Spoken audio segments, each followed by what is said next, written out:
Hey everyone, thanks for joining me again. It's Ian from the Gaiden, back with some discount CNS lessons today. Stay tuned, that will make sense a little bit later. This week we're taking a look at a game called Membrane. So this is a little gem that I found on the Nintendo eShop. Yes, again, on the Switch, but we're 2 episodes in, so I mean, I'm doing what I can. I love my Switch, and yeah, this was a bargain I couldn't pass up. So back to Membrane. What we've got here is a delightful little like action puzzle platformer.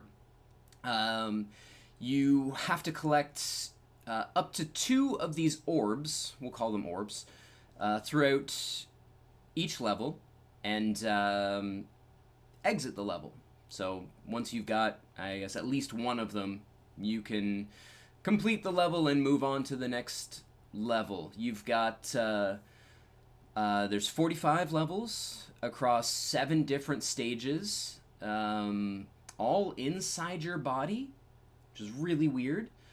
You play as a signal from your brain, traveling from your brain down to your hand.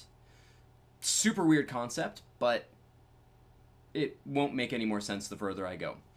Anyways, so outside of your standard, like, running, jumping kind of platform mechanics, you've also got the ability to create these, like, kind of flexible bridges or ladders. You basically shoot out these, like, red balls, more or less. You can make a line of them. They do start to flex and curve as they go longer. If you can line it up straight underneath you, you can go pretty high without it really wobbling, so you can sort of make a ladder. And then you have the ability to destroy it. Now, the destruction is super important because you have, like, a finite amount of these, like, red balls that you can shoot out. After that, you're done. You're tapped out. So you have to actually destroy them and collect them again. So when you like destroy them, they turn into these like yellow or more of like a goldish kind of ball. And if you're close enough, they'll just like auto come to you. But if they're not, you have to figure out a way to get them, or that's it. Like, you don't have access to them for the rest of the level. So you do have to kind of be aware of how much you've used, how you're going to like recollect them if you think you need to use them further on in the level. There's also like a couple other elements, like you've got some like switches that will activate different things. You've got these big green boulders which can destroy these green barriers, and they're the only things that can. So sometimes you might actually have to move a green boulder from like one side of the level all the way over to the other. You might have to like move them up. There's a lot of really fun puzzle solving.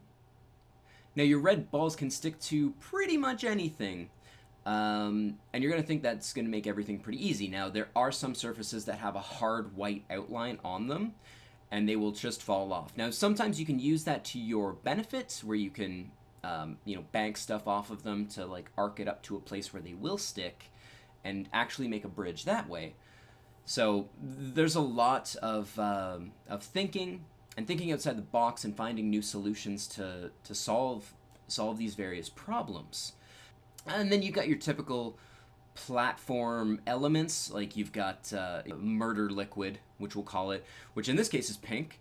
There is like a blue water, I guess, blue liquid that doesn't kill you, but the pink liquid does. And then you've got some like rotating boxes, that kind of your typical platformer fare.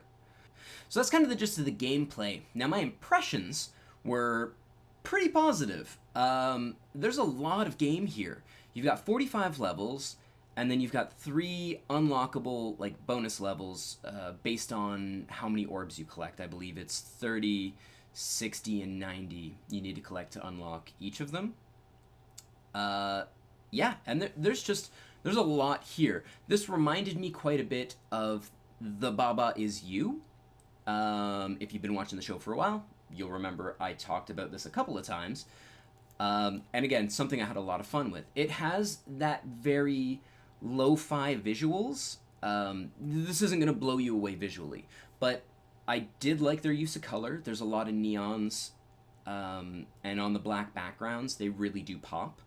So at least, like, visually, it is still appealing, while not being like a, some AAA title that has like realistic characters in it. Everything's very simple. You're more or less a triangle with legs.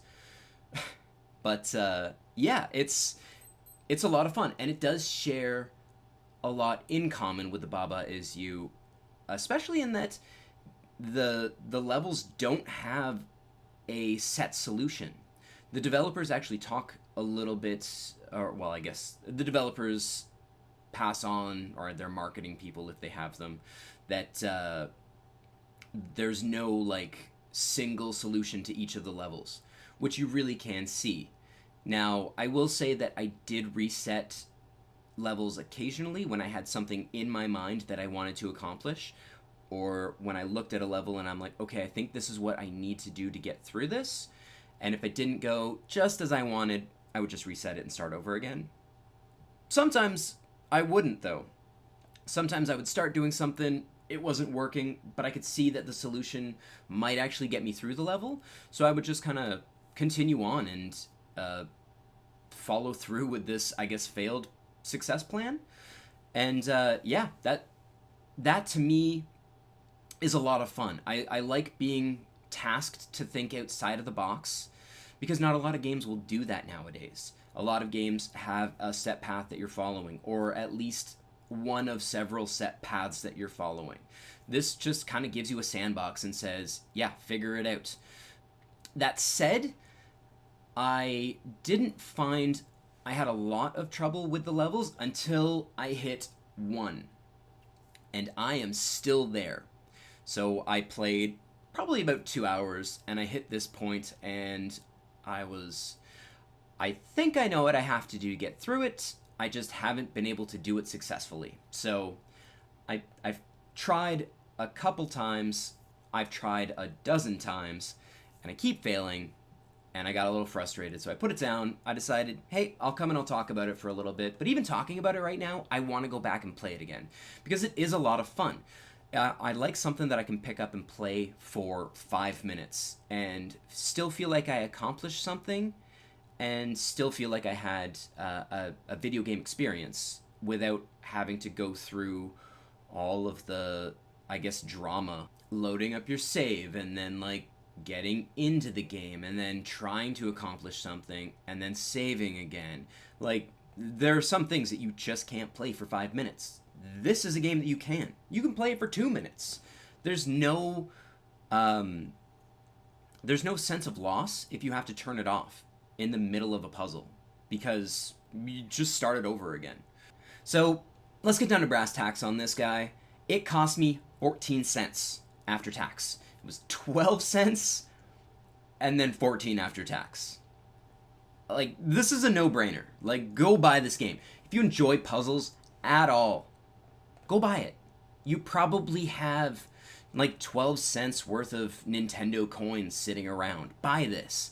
You're gonna have at least 12 cents worth of fun out of it. It's not even a big file, so there's no excuse to not try this out. I mean, if you hate puzzles, then yeah, fine, skip it. But if you do, give it a shot. 12 cents. I think regularly it was $12.50, which even still, I've paid more for less of a game. So, yeah.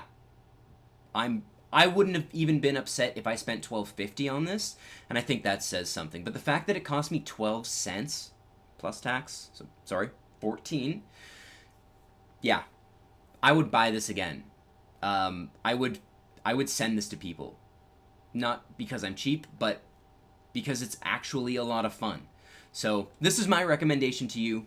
Go download Membrane on your Nintendo Switch if you have a Nintendo Switch, and let me know what you think, okay? I think this game's a win, hands down. So, thank you for watching.